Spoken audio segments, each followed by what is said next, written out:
আপনারা জানেন যে গতকাল রাতে বা সন্ধ্যেবেলায় বলা ভালো, জয়নগরের একটি বাচ্চা মেয়ে, ক্লাস 4 এর মেয়ে, ১০-১১ বছর বয়স হবে। তাকে কিছু দুষ্কৃতী তুলে নিয়ে যায় এবং গোটা রাত তাকে অত্যাচার করে,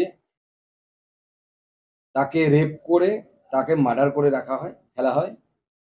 আজ সকালে তার পরিবার এবং গ্রামবাসীরা যখন সেই দেহ পায়, তারা প্রতিবাদে ফেটে পড়ে। তার কারণ গতকাল মেয়েকে যখন পাওয়া যাচ্ছিল না, তখন পরিবারের লোকজন পুলিশের কাছে গিয়ে এই এফআইআর নেবার কথা বলে। কিন্তু পুলিশ কোনো কমপ্লেন বা এফআইআর নিতে রাজি হয়নি। আপনারা জানেন যে বাংলায় এবং গোটা দেশে দেবীপক্ষ চলছে। এই দেবীপক্ষ স্বস্তির নয়। এক, অভয়ার বিচার এখনো হয়নি। তার বিচারের দাবিতে মন ভারাক্রান্ত। অত্যাচারের যাবতীয় তথ্য প্রমাণ নষ্ট করার জন্য যেভাবে দুর্বৃত্তদেরকে বাঁচানোর চেষ্টা হয়েছে, সেজন্য মানুষের মধ্যে আক্রোশ আছে। মানুষ রুষ্ট এই সরকারের উপরে, মমতা বন্দ্যোপাধ্যায়ের উপরে। এবার দেবীপক্ষের মধ্যে যেভাবে জয়নগরের বিজয়াকে নির্যাতন করে, তাকে ধর্ষণ করে মারা হয়েছে, একজন নাগরিক হিসেবে, মেয়ের বাবা হিসেবে আমি ঠিক করেছি যে আমার বহু জায়গায় বারোয়ারি পুজোতে পুজো উদ্বোধন করার যাওয়ার কথা ছিল। আমি মণ্ডপে যাব, কিন্তু কোথাও পুজো উদ্বোধনে যাব না।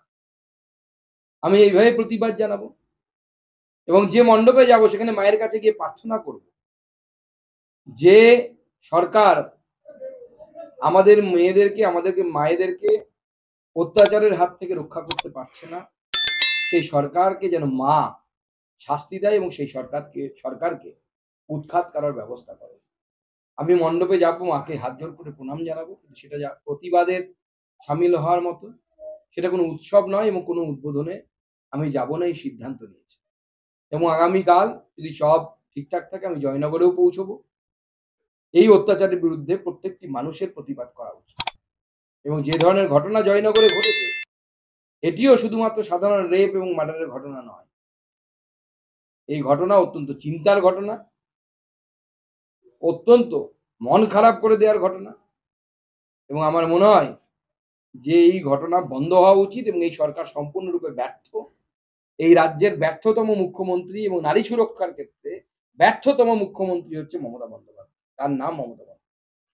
এবং এই মুখ্যমন্ত্রী উচিত ইমিডিয়েটলি তার পদ থেকে সরে যাওয়া।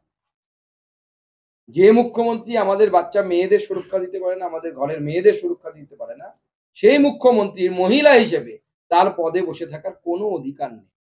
আর এরপরেও যদি আমরা চুপ করে থাকি, আমরা যদি প্রতিবাদ না জানাই, তাহলে আমার মনে হয় এটা নিজের অন্তরাত্মার সাথে, নিজের বিবেকের সাথে আমার মনে হয় জাস্টিস করা হবে না, ন্যায় করা হবে না। সেটা আমি নিজের বিবেকের তাড়নায় ঠিক করেছি। আমি এবার কোথাও পূজা উদ্বোধন করতে যাব না। পুজোতে যাব, মাকে প্রণাম করব। বাঙালির সর্বশ্রেষ্ঠ উৎসব। কিন্তু আমরা উৎসব হিসেবে পালন করব। এবার উৎসব নেই।